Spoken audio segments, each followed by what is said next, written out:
They say what you can't see doesn't exist. But sometimes the most terrifying things hide in the shadows, waiting to be felt, not seen. Dr. Kwame was a man of science, a rational thinker.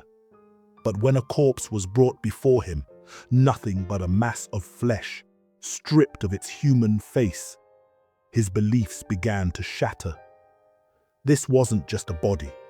It was a mystery, a secret that grew darker the deeper he dug. A nameless town in the heart of the jungle, a hidden truth, and an entity that was never meant to be seen. Are you ready to step into the unknown? But remember, once you enter this story, coming back is never easy. The jungle stretched endlessly, its thick canopy blocking out the dying light of the sun. A whispering wind rustled through the trees, carrying with it an ancient warning. Deep within the dense forest, a group of explorers led by Dr. Kwame pushed forward. They had spent months tracing the legend of Nyoka, a village that had mysteriously vanished centuries ago. "You should not be here," Baba Jengo, the village elder, had warned them before they left. "The spirits do not forgive." The path grew narrow, winding through twisted roots and thick vines. The deeper they ventured, the heavier the air became, thick with an eerie silence that pressed against their ears. Even the insects had stopped chirping. Kwame adjusted his glasses, his eyes scanning the dense foliage ahead. "Everyone stay close. This place has an unsettling energy." Amina, a historian, clutched her journal tightly. "It feels like we're being watched." A sudden rustling sent their hearts racing. Shadowy figures flickered between the trees.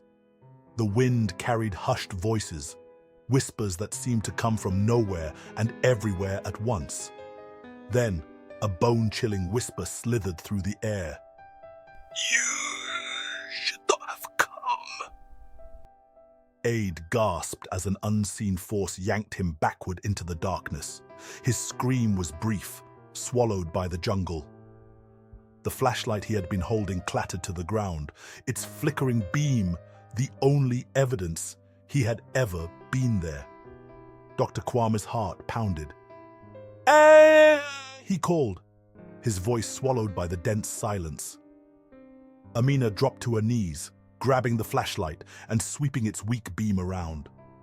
The trees loomed taller, their shadows shifting unnaturally. The night fell abruptly, draping the jungle in an oppressive darkness. The group stood frozen, realizing that they were no longer alone. The spirits of Nyoka had awakened. The whispers grew louder, forming words in an ancient tongue. A chilling mist began creeping along the forest floor, and from within it, dark figures started to take shape, translucent yet menacing. The smell of burnt wood and decayed flesh filled the air. "We need to move!" Kwame shouted, grabbing Amina's arm. The remaining members scrambled through the underbrush, stumbling over roots and vines as the shadows closed in. A soft laughter echoed through the trees, a childlike giggle twisted with malice. Then came a voice, clear and deep, speaking in a tongue long forgotten. Baba Jengo's warning rang in their ears. The village was never abandoned. It was consumed. A deep drum beat resonated in the distance, growing louder with each passing second. The jungle pulsed with an unnatural life, as if breathing in time with the drums. The explorers had found Nyoka, but the village had been waiting for them. Over the next hour, their terror deepened.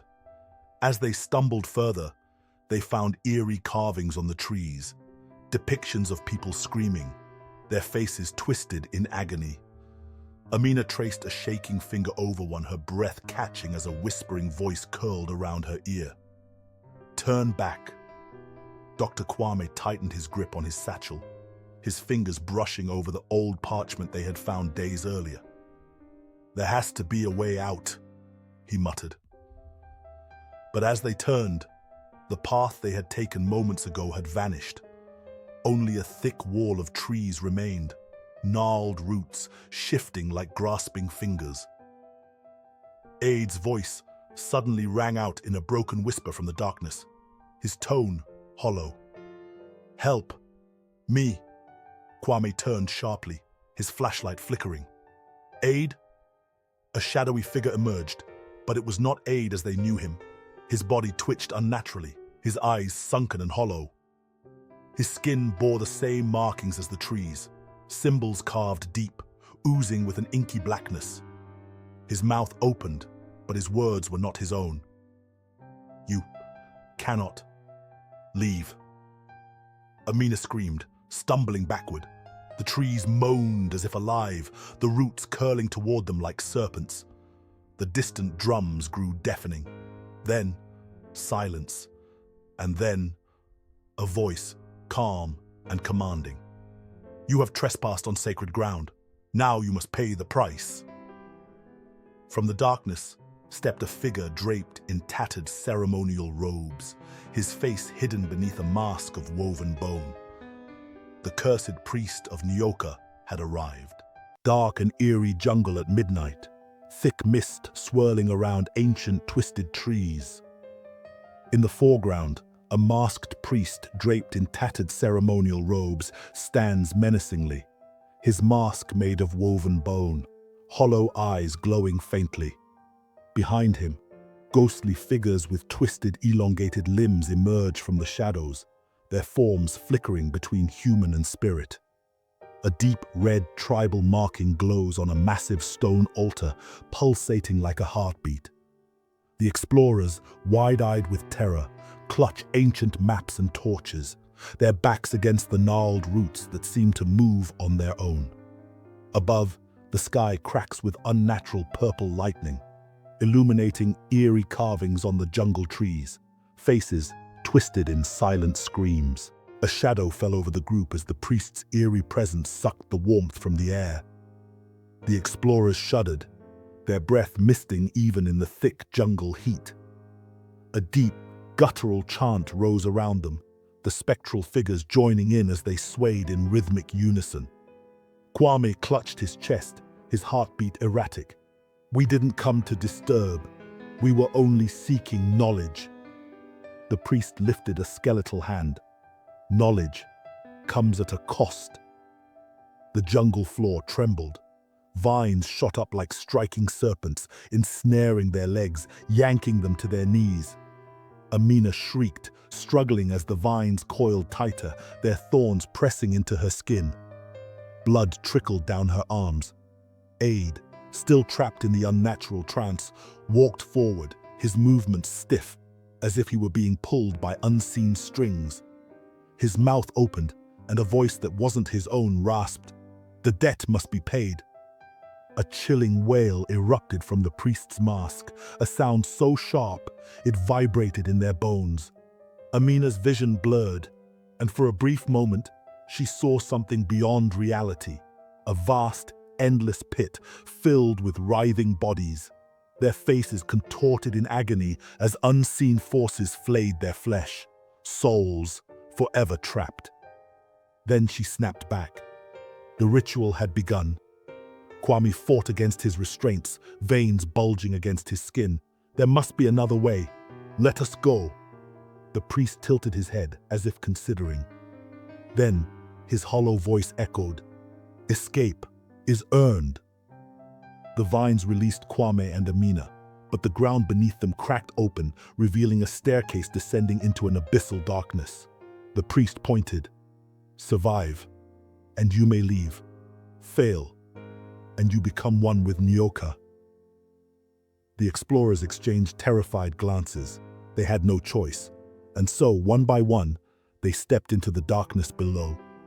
The descent was steep and suffocating, the walls of the staircase lined with ancient carvings depicting figures in agony, some human, others not. The air smelled of damp earth and decay. Amina ran her fingers over one of the carvings. "This is older than anything we've ever studied. It's a warning." Kwame turned his flashlight forward, its weak beam barely cutting through the consuming blackness. Keep moving. As they reached the bottom, the air grew heavier, vibrating with an unnatural force. A vast chamber sprawled before them, its ceiling lost to darkness. In the center stood a massive stone altar, etched with pulsating symbols. Around it, skeletal remains lay scattered, some still clutching weapons, others frozen in expressions of horror. A single doorway yawned open at the far end. Amina hesitated. This place, it's a tomb. A low growl reverberated through the chamber. From the shadows, something moved. Aid, still lifeless in expression, stepped forward. His voice, hollow and distant, spoke in a tongue not his own. The trial begins. The ground trembled, and from the dark corners of the chamber, figures emerged, twisted remnants of the village's lost souls. Their eyes glowed an eerie green, their forms flickering between corporeal and spectral. One of them lunged. Kwame barely dodged as skeletal fingers raked the air where he had stood. The others followed, their shrieks filling the cavern as they surged forward. The explorers scrambled, knocking over bones and artifacts in their desperate escape. Amina grabbed a rusted dagger from the ground and slashed wildly, its blade unexpectedly slicing through the ghostly form, causing it to shriek and dissolve. "Weapons work!" she shouted. Kwame grabbed a ceremonial staff, swinging it with all his strength. The creatures recoiled, hissing. Aid raised his hands. "Only one may leave." The priest's voice echoed in their minds. "Survive, or join the forgotten." The realization dawned. This was no test of knowledge. It was a sacrifice, and they were the offering. The cavern's silence was suffocating. The heavy air pressed against their lungs, thick with the scent of damp earth and decay. Kwame wiped the sweat from his brow, his hands trembling around the ceremonial staff he had wielded against the spirits. The walls of the underground chamber seemed to pulse, as if the very earth was alive, breathing in unison with the cursed energy of Nyoka. "We need to move," Amina whispered, her voice barely audible over the distant, echoing wails of the spirits they had barely escaped. "We don't know how long before they come back." Aid, still in his trance-like state, stood in the center of the chamber. His lips moved, murmuring in an ancient tongue. His fingers twitched unnaturally. It was as if he was being puppeteered by something unseen. Kwame grabbed his arm, shaking him. "Aid, snap out of it!" For the briefest moment, his clouded eyes flickered with recognition, his lips trembling. They're watching, they're waiting." Then, without warning, Aid let out a blood-curdling scream, his body convulsing as he dropped to his knees. The symbols on the altar flared to life, glowing with an eerie crimson light. The walls trembled, and the chamber's only exit, the yawning doorway ahead, began to shift and close, as if the very stone itself was sealing them in. "Run!" Kwame shouted. They barely made it through as the stone door slammed shut behind them, sending a shockwave of dust and debris through the air.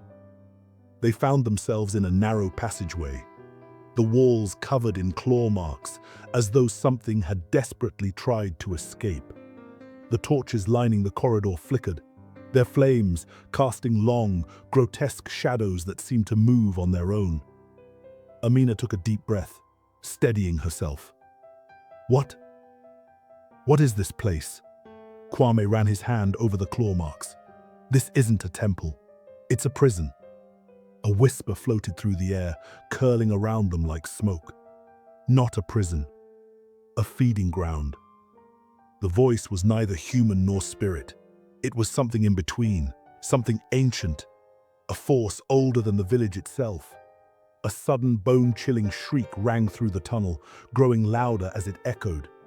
Amina turned sharply, her breath hitching as something slithered out from the darkness ahead. A shadowy figure emerged, its form ever-shifting, its limbs elongated and jagged. It had no face, only a gaping void where its features should have been. It moved in disjointed jerks, its bones cracking with every unnatural step.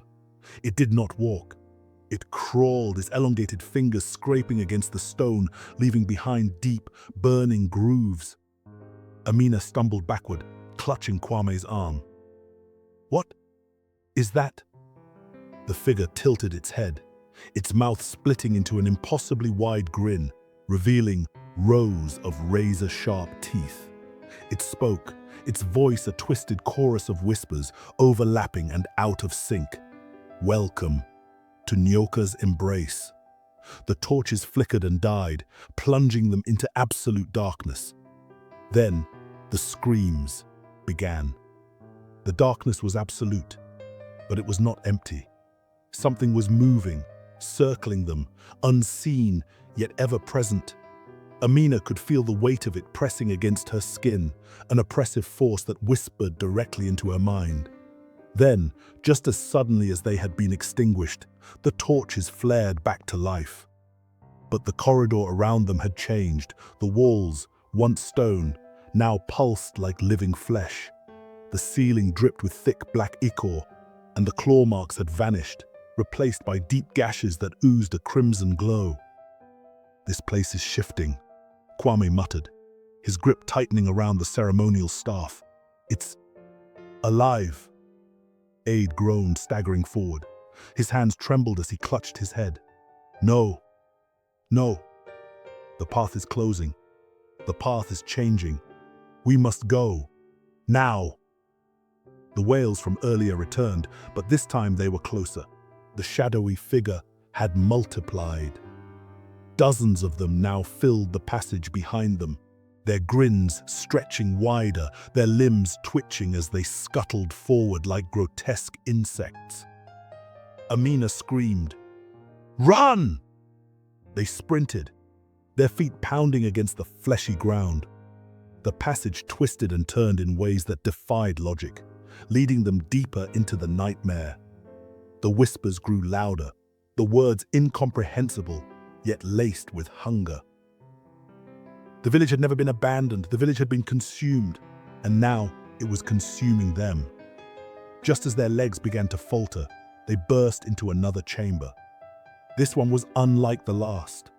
Ornate carvings covered the walls, depicting a monstrous serpent devouring entire villages. In the center stood an obsidian throne, and upon it sat a figure cloaked in shadows, its hollow eyes staring straight through them. The torches flared again, revealing its face, a face they knew. Aide gasped. "No, it can't be." It was the village chief, but he was supposed to be dead. And then he smiled. The silence following the village chief's smile was suffocating. His hollow eyes, empty like the void, stared straight into their souls. His skin, stretched and cracked like old leather, bore markings similar to those on the cursed walls. Kwame tightened his grip on the ceremonial staff. You're dead. We buried you." The chief let out a dry, rattling chuckle. "Buried? No, child. You merely sealed me away. And now you have opened the door." Amina took a step back, her breath shallow. "What do you mean? What is this place?" The chief rose from the throne, his movements jerky, unnatural. Shadows slithered beneath his feet as if he floated above the cursed ground. "This is Nyoka's domain, a prison to those who disobeyed, a sanctuary for those who accepted, a nightmare for the fools who enter uninvited." Ade, still trembling, took a hesitant step forward. You led us here. Why?" The chief's expression remained unreadable. "Because the cycle must continue. You were chosen long before you set foot here. Nyoka marked you, and now he waits for his offering."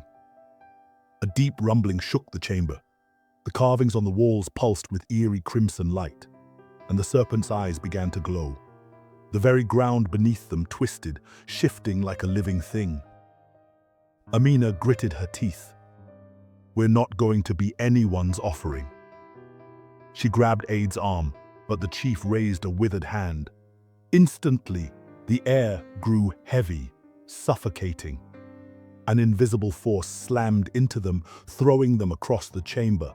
Kwame crashed against the cold, hard stone, his vision blurring from the impact. Dark tendrils erupted from the walls, slithering toward them. They coiled around Amina's arms, wrapping around Adi's legs, dragging them toward the throne. The chief's voice was calm, almost soothing. "You will not resist.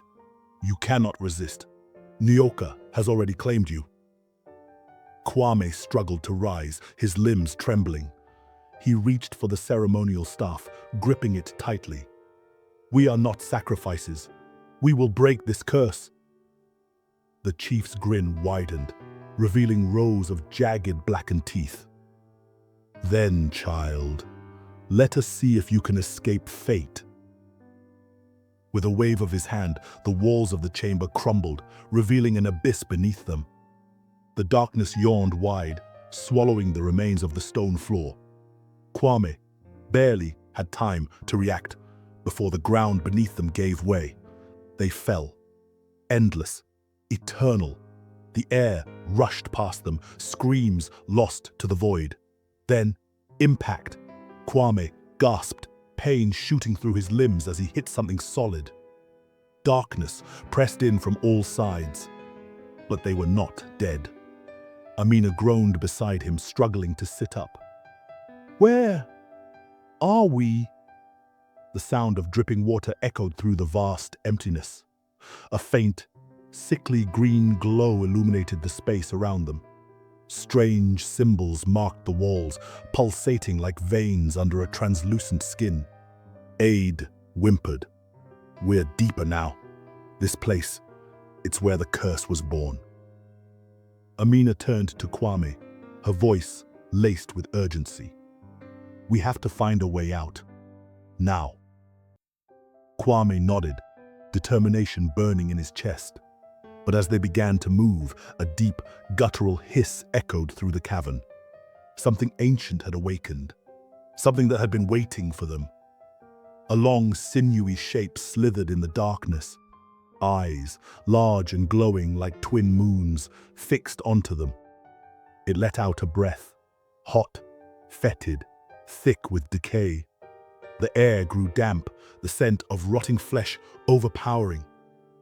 "Who dares disturb my rest?" The voice was not just heard, it was felt, vibrating in their very bones. The walls trembled as the presence loomed closer. Shadows stretched unnaturally, swallowing what little light remained. Kwame raised the ceremonial staff, his heart hammering. "We mean no harm. We were led here by the chief." A slow, sinister chuckle echoed around them. "The chief has already paid his price. Now, it is yours to pay." Before they could react, the darkness surged forward, swallowing them whole. It coiled around their limbs like a living thing, dragging them deeper into the cursed abyss. They screamed, but their voices were swallowed by the void. The cavern walls twisted, reshaping themselves, forming grotesque images of agony and suffering. They were trapped, and Nyoka was ready to feed. But this nightmare is far from over. The abyss has swallowed them whole. But what lies deeper within Nyoka's cursed domain? What secrets did the village chief take to his grave?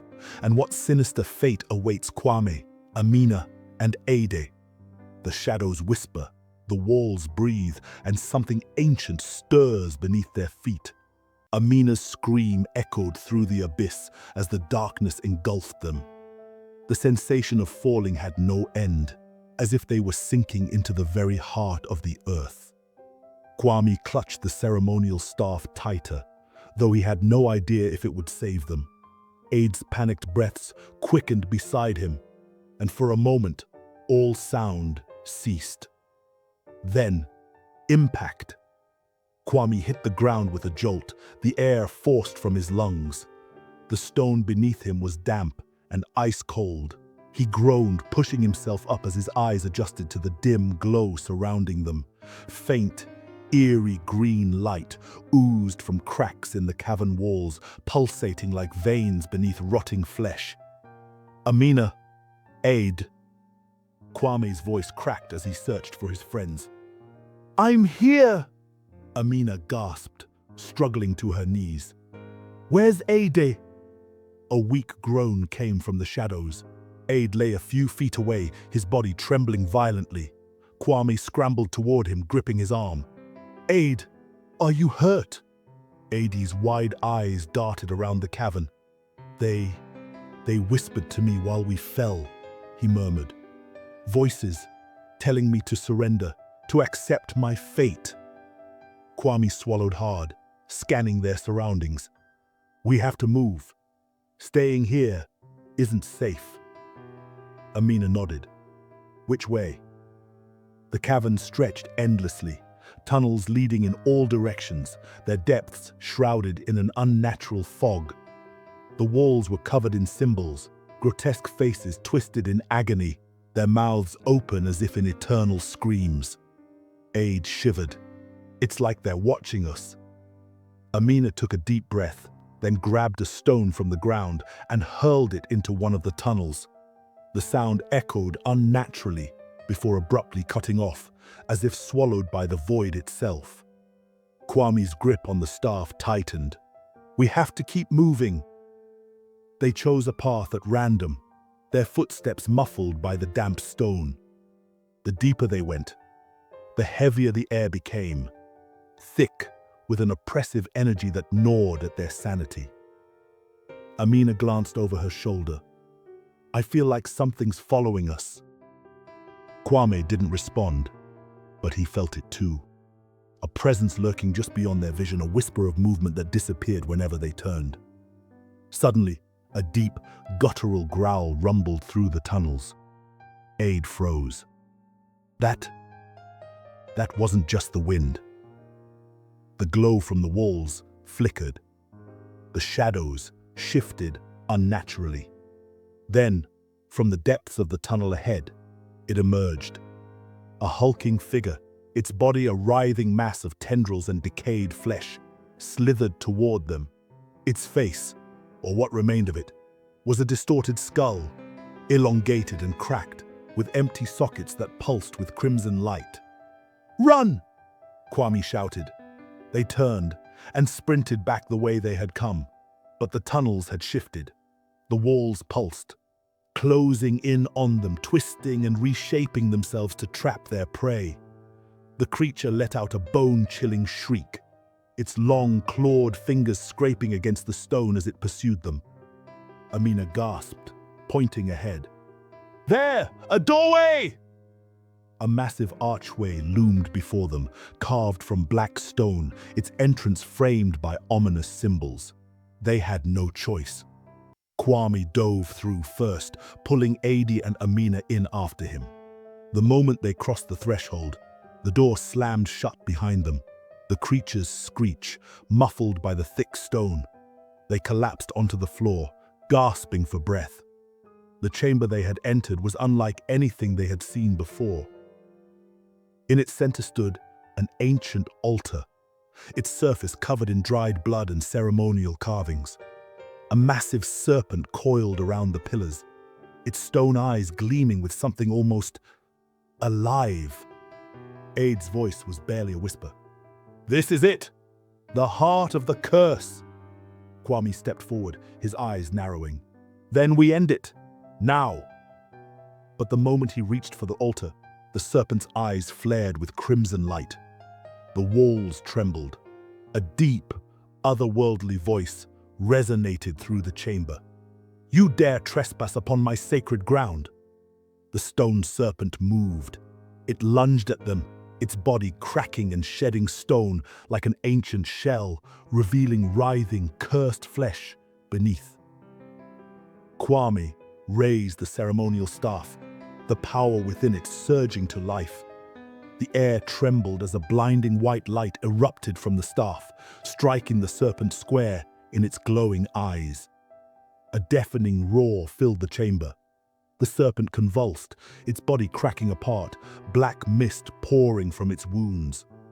The cursed energy surged, the very ground splitting open as the souls of the forgotten villagers, trapped for centuries, began to rise from the ruins of their torment.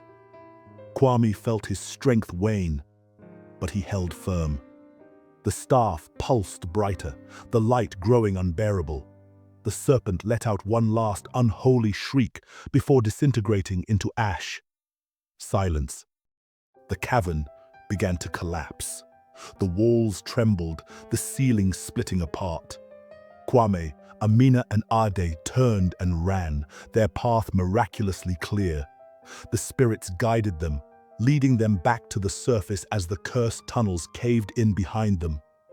They emerged into the night, gasping for air. The village, once shrouded in deathly silence, now echoed with the whispers of freed souls. The fog lifted, the stars shining brighter than they had in centuries. Amina fell to her knees, tears streaming down her face. "It's over." Ade, still trembling, stared at the village ruins. But at what cost? Kwame exhaled, gripping the staff. The whispers had ceased. The curse had been broken. As the first light of dawn touched the earth, the spirits of the forgotten villagers ascended, their final prayers drifting on the wind. Peace had returned, but deep beneath the ruins, in the shadows beyond mortal sight, something stirred. From the depths of the jungle, a pair of glowing red eyes flickered, and then vanished into the dark. Then, just as the wind died down, a whisper brushed past Kwame's ear, colder than death itself. "You think this is over? Fool, Nyoka never dies."